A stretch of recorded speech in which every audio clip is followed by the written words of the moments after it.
Audio, one sec. No audio? One second. Yeah, is audio clear, everyone? Audio and video clear, everyone? Hello? Yeah, is it clear? Yeah. So, Sheena, yeah, you can check, just log in and log out because others it is clear. Okay, yeah, good. Okay. Chalo, let's start with today's session then. I'm Vishal Mantri. I'll be holding the session for ABM, BFM, and retail. Okay, so today is the first day. Let's start. A dream becomes a goal when action is taken towards its achievement.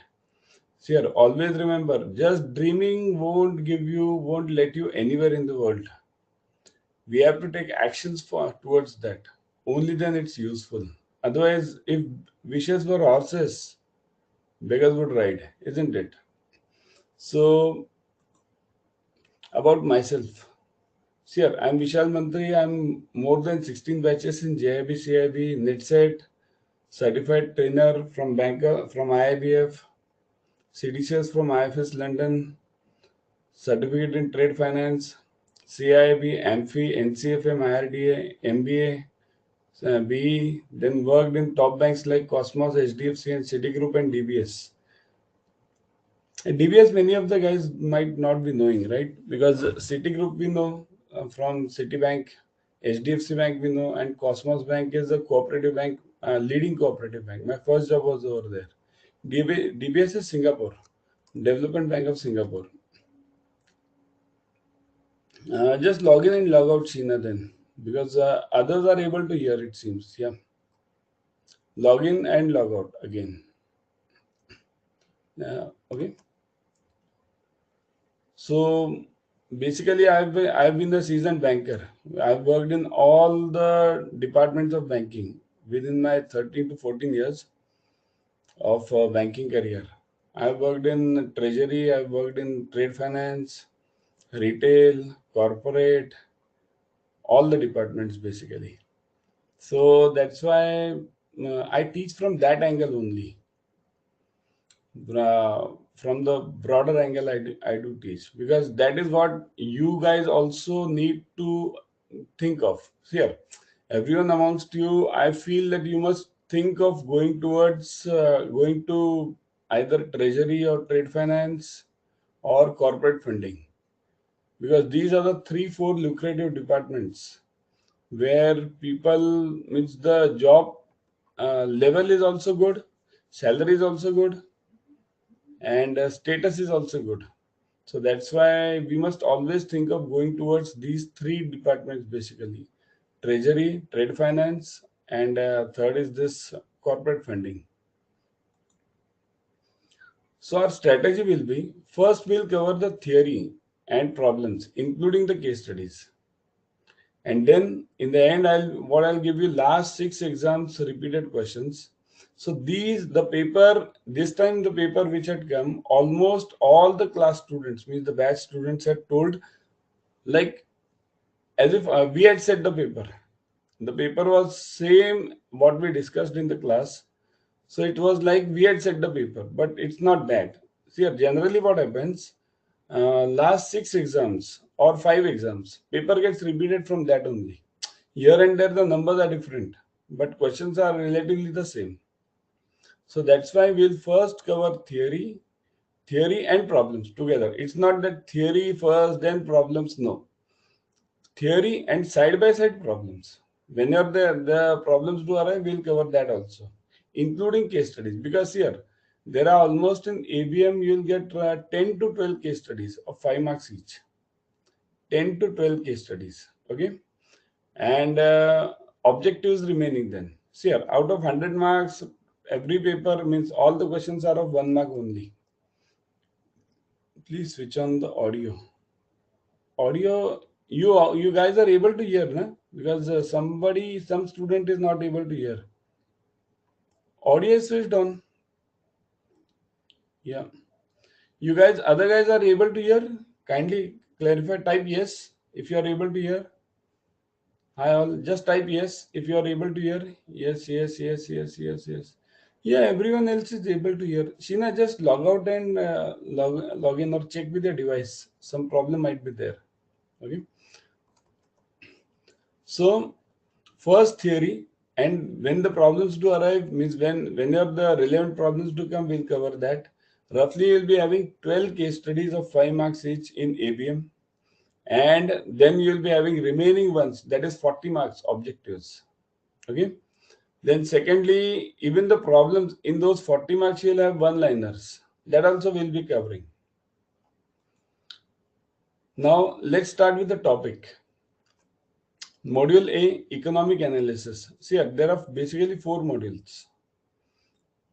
Economic Analysis, then Module B, Business Mathematics, C, HR, and D is Credit Management. This is basically for loans. Okay. So, Module A, Economic Analysis. We'll start with Economic Analysis. Then cover module A. We'll go step by step, means module wise. First is fundamentals of economics and microeconomics, macro types of economies. Then supply and demand. Roughly see this. This module A comes for around 20 to 23 marks average. 20 to 23. Major marks are for this business mathematics.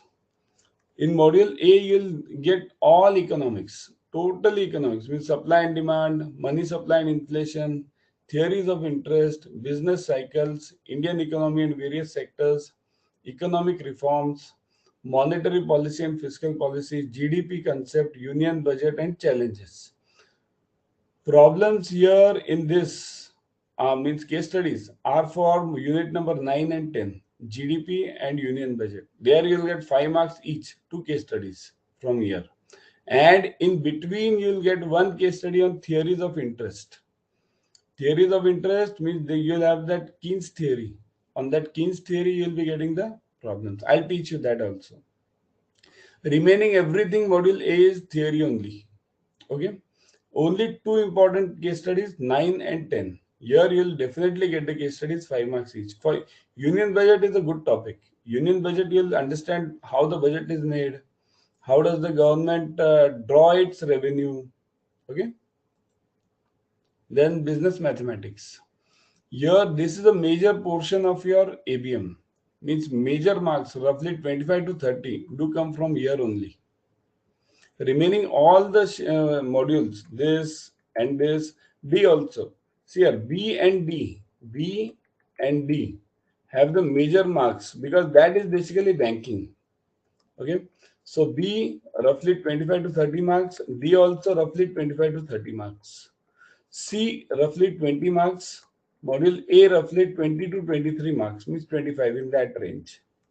So module B, we have time value of money. This might be the repetition from JAIIB. If anyone amongst you remembers all that time value of money, EMI, all those concepts, that.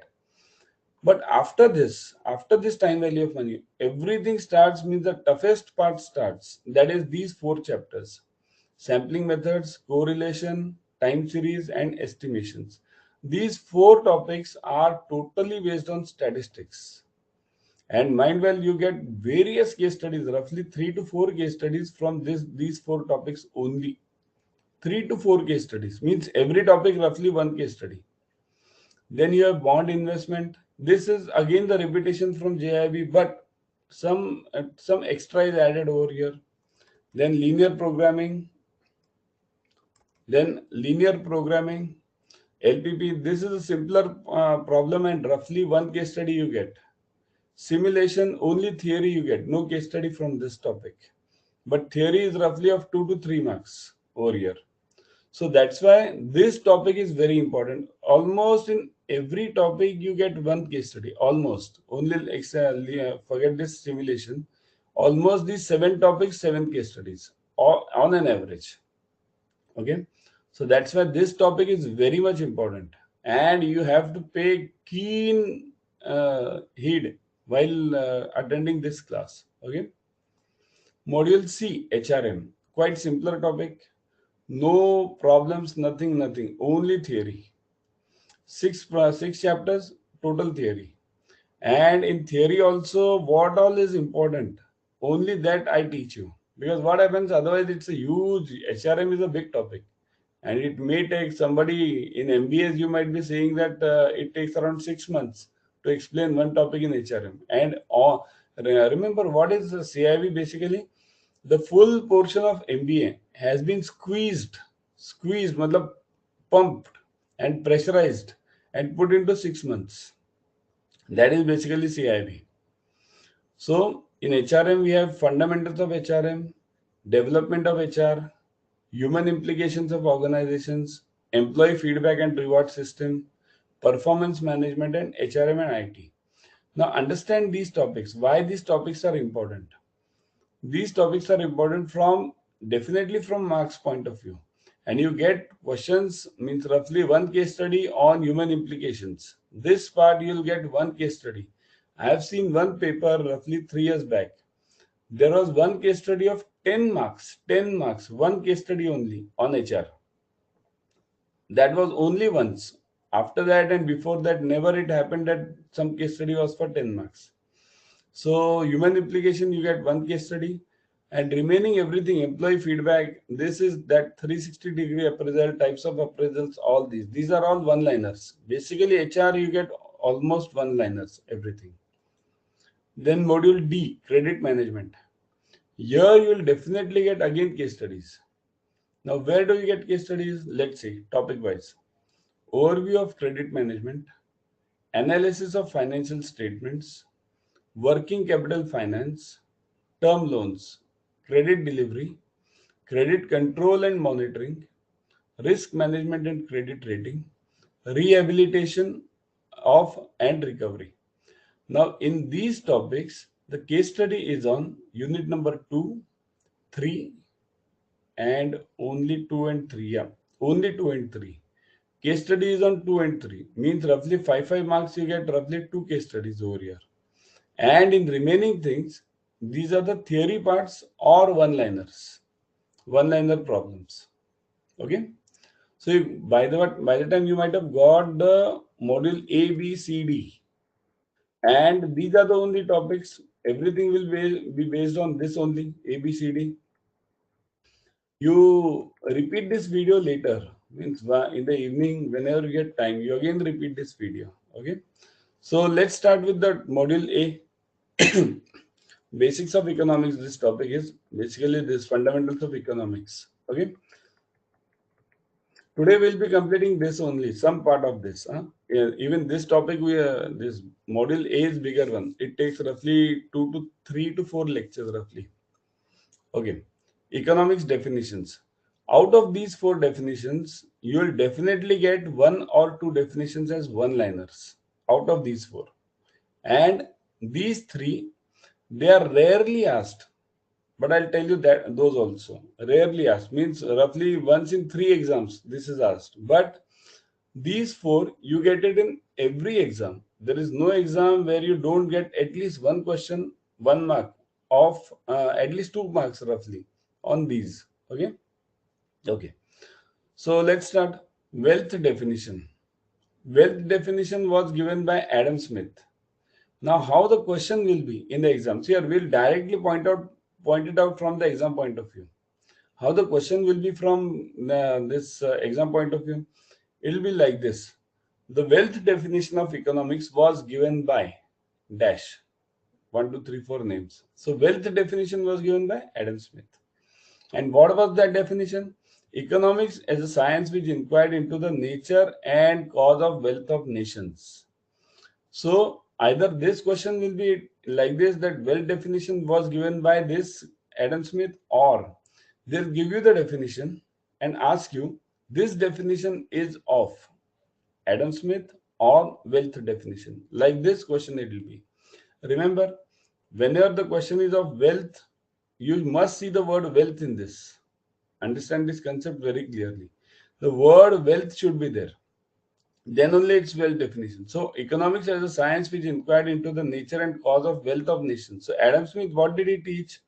He said that economics is nothing but just creating wealth, increasing the wealth. Like in Hindi movies, we have paisa, paisa, paisa, that thing, that logic. He was totally focused on creating the wealth for the countries as such. Okay. Now, one important part, if anyone amongst you gets time, do read the book of Adam Smith called as the book's name is only this, Wealth of Nations. The books, it was in 17th century, 17th. Today we are in 22nd. So almost 400, 500 years back he gave this definition, and the book is also good. Do read it whenever you get time. Wealth of Nations. It's available on YouTube also, means internet also freely. Okay. So wealth definition is by Adam Smith. It only focuses on wealth. Then second definition came is of welfare definition, and that was by Alfred Marshall. Welfare, remember, again the question would be same.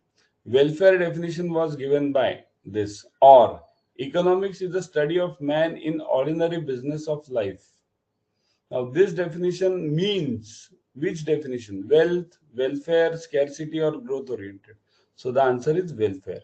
This way the question would be twisted. Or next way, how the question can be twisted is welfare definition of economics is, and then four definitions would be given to you, 1, 2, 3, and 4. Then we have to choose among these four. Okay. So welfare means what? Common man, study of man in ordinary business of life. So remember this concept. Study of man in ordinary business. Ordinary means commonalities. There the welfare definition is was given. Scarcity definition. See, the definitions are very big. There can be a separate topic on each definition. But do we have to do a PhD in economics? No. We have to clear CAIIB. It's very simple, right? Means nobody amongst you or me have to do PhD in economics, right? Only CIV clear 2 increments over, okay, happy, right? So why do you study that much? Then scarcity definition. Lionel Robbins. Economics is a science which studies human behavior as a relationship between ends and scarce means, which have alternative uses. Now, Lionel Robbins' definition, this is the main definition of modern economics. Always remember. Based on this only, all the RBI functions, all the economies function based on this definition. Now, it doesn't mean he was a great man. It's a common sense and everybody knows these definitions. Here, logic is very simple. Ends means what? Economics is a science which studies human behavior as relationship between ends and scarce means. Ends means what? What do I want? I want a car, I want a bungalow, I want a huge villa, I want to go to foreign trip. These are all ends. And what are means? My salary, right? So means are always limited and ends are unlimited. So that's why economics means what? It's a study of relationship between these ends and the means. And now these means have alternative uses. Means the salary which I get, I can spend it on holidays or I can spend it on my child's education, right? But I can do both. So that's why the means are scarce and they have alternative uses. So this was a definition of Lionel Robbins for scarcity. Remember, in exam point of view, scarcity means some word scarce should be there. Wealth definition, wealth should be there. Welfare, common man should be there. Growth oriented. Now this was by Paul A. Samuelson. Economics is the study how man means here woman also, it's not only man, human being. How human being and society choose with or without the use of money to employ the scarce productive resources which have alternative uses to produce various commodities over time and distributing them for consumption. How or in the future among various persons or groups in the society. Big definition. Now this itself is an indication to you. Suppose if you get a growth oriented definition, then it will be a big definition. Keep it very simple. And always remember, scarcity and growth oriented, both are similar ones. Only scarcity is what? It is just one liner and this growth oriented is bigger one. But logic of these two is the same. Economics is a study of how, I'll say human being now, not man, because we shouldn't be gender biased. Economics is the study of how human being and society choose with or without the use of money to employ the scarce productive resources. See this, scarce productive, scarce means, right? Which have alternative uses to produce various commodities over time, and distributing them for consumption. Now it's for society and group as such. So what does Samuelson mean? He means that the society. Now this guy Robbins gave the definition for individual. This guy gave the definition for the society, but logic same. Resources are scarce, alternative uses, and these are for meeting the ends. These are also for meeting the ends. That is, he gave the definition of commodities over time. Commodities means whatever we have to consume. Okay. So economics definition, remember: wealth, welfare, scarcity, growth. Okay. Now there are three more definitions. These are rarely asked in the exam. Okay. J.K. Mehta is an Indian person, and very good definition he has given. Economics is a science that studies human behavior as means to ends of wantlessness. Now he has given more of a spiritual definition. That's why people don't understand it. People only understand what is physical, right? To end of wantlessness. End of wantlessness means what? Where I don't have wants. Now that is that yogi concept, right? I don't want anything. So human being moving towards that, towards satisfaction. So that's what J.K. Mehta gave the definition. So wantlessness definition. Always remember. When the word wantlessness comes, you must always remember J.K. Mehta. Logic is here. India has always given the spiritual things or background to the world. So this, in these definitions also, this is the only spiritual definition, and that is given by an Indian. That's it. Keep it very simple, right? Economics as a positive science. Classical theory. Economics should be concerned only with what is and not what ought to be. Now this is a positive science theory. Now this there's no name as such who gave this theory, but the question comes is classical theory of economics states that. Okay, so again these are one liners.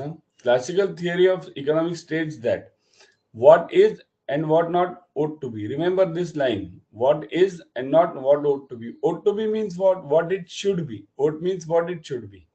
So economics should always study what is at present and not what it should be. Means it should not be the ideal situation. Like ideally everyone should be good, but is everyone good? No. So what is, everyone is not good. What it should be, everyone should be good. Ideally everyone must have the full same salary as that of the general manager. Is it possible? No. What is the difference is in the salaries is between the clerical it's different, officer it's different, and GM it's different, right? So classical theory is what is present and not what it should be. Okay. Economics as a normative science. Economics has norms, that is more practical, more realistic, more useful science, maximum welfare from limited resources and growth oriented. Now normative science means, what do you mean by normative? Normative, the word normative means it is adjustable. Means everything is distributed so that we get maximum output of that. Means optimum we can call it. So all the resources are distributed in the society by the government in such a way that we get more practical, more realistic, and useful. Means more output. That's what it means. So normative means, whenever you get this question on normative, remember this word norms. Whenever you get the question on classical theory, remember this: what is and not what it should be. Wantlessness, basically spiritual definition, J.K. Mehta, Indian. Okay, clear up till now? Everyone okay with this? Should we move ahead? Everyone is on the same page? Getting it or getting it bouncer? There's no bouncer, right? If anybody is facing some bouncer, not understanding, you can definitely write back to me immediately on this. Okay. Okay, let's move on now. Micro and macroeconomics. Now these two things, again, these are one-liners to you in exams. What do you mean by microeconomics? What do you mean by macroeconomics? Now understand the concept, micro and macro. See here, from the word itself you might have understood. Micro means small, macro means big. Simple. Micro means small. Small means what? Individual person. So microeconomics is a branch of economics that studies how households and firms make decisions to allocate limited resources, typically in markets where goods or services are being bought or sold. Means microeconomics on how households means what? Individual persons or firms. Now what is this word firms over here? Now, what do I mean by the word firms over here? That's why I told micro is small, but it's misleading definition. Means it's a cheating definition. We always think that micro means individual. Me, you, everyone. How will I buy? What is my economics? What is my monthly salary? What is my monthly income? Then what is my monthly expense? Only that we think of in terms of micro, but it's not that. Remember. Micro is not only individuals, it's firms also. Firms means even Reliance will be considered under micro. Even Tata's company, any company, specific company of Tata will be considered under micro. Okay. So understand the concept. It's a relative concept. Relative concept means what? See here. When I'm comparing myself with the country, then me as such becomes micro, country as such becomes macro. Understand this. When I'm comparing myself with some, if I'm working in Reliance, let's say, if I'm working in Reliance and I'm comparing myself with Reliance, then me becomes micro, Reliance becomes macro. Got it? Because it's a bigger one and I am the smaller one. Now, take a different example. When I'm comparing the economy of India with the economy of the world, then economy of India becomes micro and economy of the world becomes macro. When I'm comparing the economy of Reliance with the economy of India, then Reliance becomes micro and India becomes macro. So that's why I understand this concept. Don't be in a compartment or don't be a static thinker that micro means small, macro means big, only that much. Micro means individual, macro means big companies, big this, nothing. It's not that. It's a relativeness. Relativeness. Whom am I comparing with? Right? Suppose in your household also, suppose if you are comparing the economics of your child or one of your parent, then they become micro and full house becomes macro. It's like this. Understand the concept. This is very clear. And micro means basically some individual and macro means the group of all those. Okay. So microeconomics deals is a branch of economics that studies how households and firms make decisions to allocate limited resources. Again, remember this word, limited resources. Always this full economics is based on this concept only. Limited resources. Salary is limited and ends are very high. Means everything I want, right? Okay. Macroeconomics is concerned with the overall performance of the economy. Now, of the economy means what? This economy can be. Good morning. I have taken JAIIB coaching from you, Namrata. Okay, yeah. So, understand this concept. Overall performance of the economy. Overall performance of the economy means what?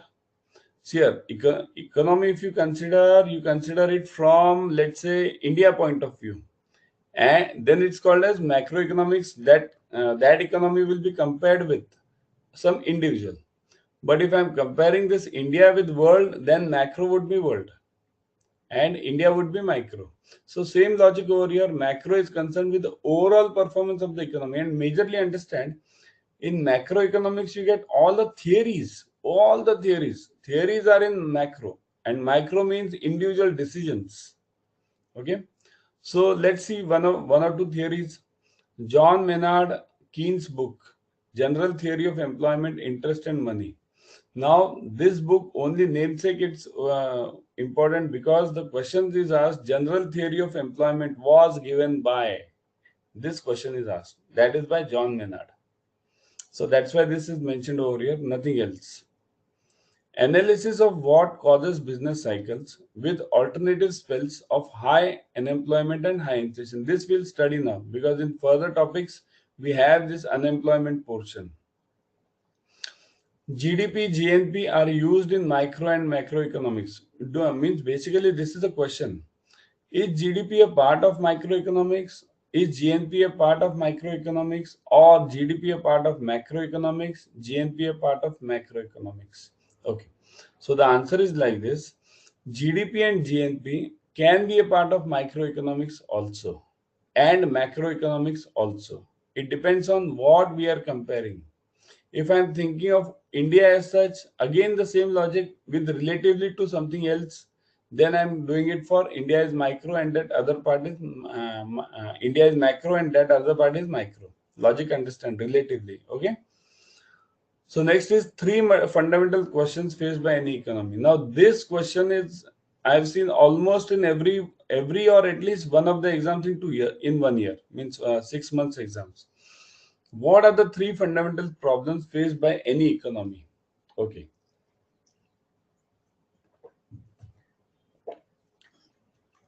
What commodities are produced, how they are to be produced, and for whom they are to be produced. See this. We'll study this in deep because this requires some thinking. This part, what is produced, how it is produced, and for whom.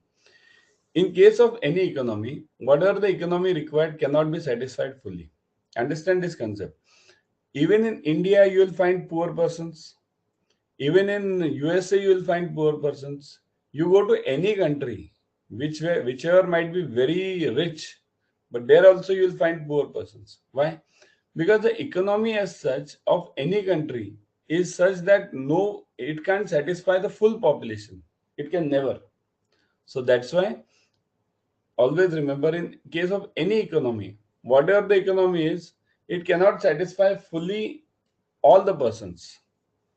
The next is economic resources or means of production are limited and they can be put to alternative uses. Same logic, means are limited and the ends are unlimited, right? So how can this be applied to overall economy or overall bigger from the bigger level as such? See here, from the you'll understand this when you see the chapter number 11, this budget.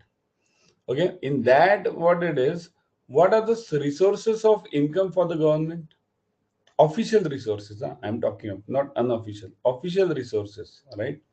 So official resources of income for government are firstly taxes. How many types of taxes are there? Can anyone tell me? How many types of taxes are there in basically India? There are two types of taxes. Which one? Which one are those? Direct and indirect. Very good. Direct and indirect. Really correct. Direct and indirect. Only do two types of taxes. Direct means what? Which we pay. See here, how do you define whether it's a direct tax or indirect tax here? Which I decide. Means here, income tax I pay. Means I fill that income tax form. Generally, salary holders don't fill. You have that form 16. But businessmen, they fill the income tax, all that surreal form, and then pay the income tax. So which I pay from my side. That is known as a direct tax. Means I decide what is to be paid, what is my income. I decide on that. So that is direct. Indirect means what? Which I don't decide and which is not in my hands.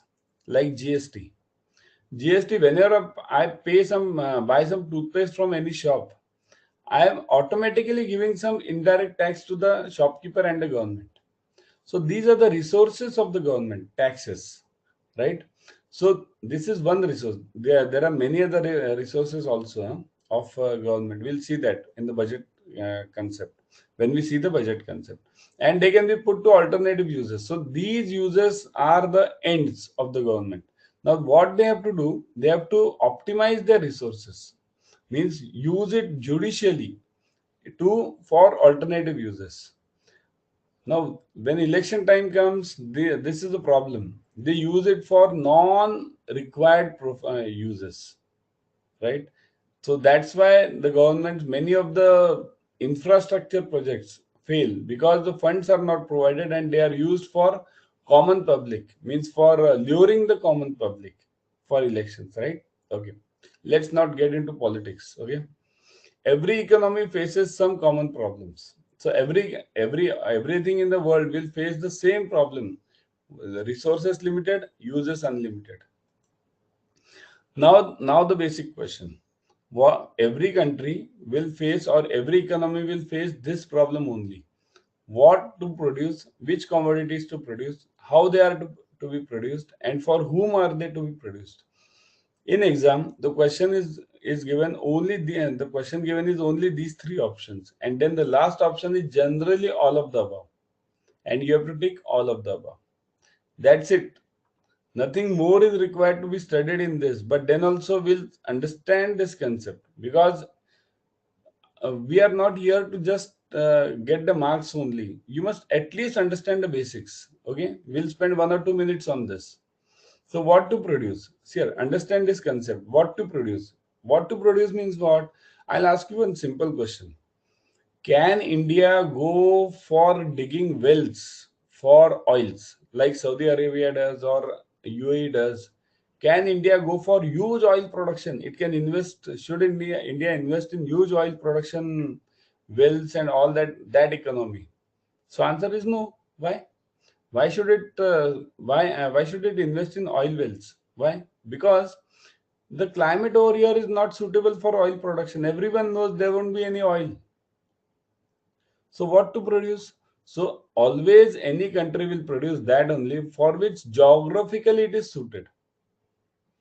If Saudi Arabia goes for vegetable production usually tomorrow, it will fail because the climate or the soil over there is not suitable for this vegetable production, right? The country cannot produce all the goods because it has limited resources. It has to make choice between the different goods and services. Every economy has to decide what goods and services should be produced. So every government will have to decide based on the geographical condition and local conditions what they have to produce. How to produce? Now this question how to produce means what? See here, if you have to do, have you seen the videos of farming in the USA and videos of farming in India? We always see those videos and we say that, oh, see in USA, so huge technology, so big machineries, and in India, same that ox, bulls, and those farmers going in the farms individually. So that's why it's generally propagated that we are a backward country and these have all the big machineries. Answer is not that. That is a basically a wrong concept. Look at the how to produce concept. Suppose if India goes for huge machinery, what will happen? Who will get the employment? Now, if government tomorrow decides to go for banking, online banking only, no offline banking, no branches of any bank. So definitely all the banks will have higher profits. But what about jobs? So how to produce is important. Depending on the local conditions, depending on the this population concept, depending on the traditional concept, it all the things are decided. So how to produce is very important. Don't ever get lured by the pictures of all the Western countries showing some big machineries and we,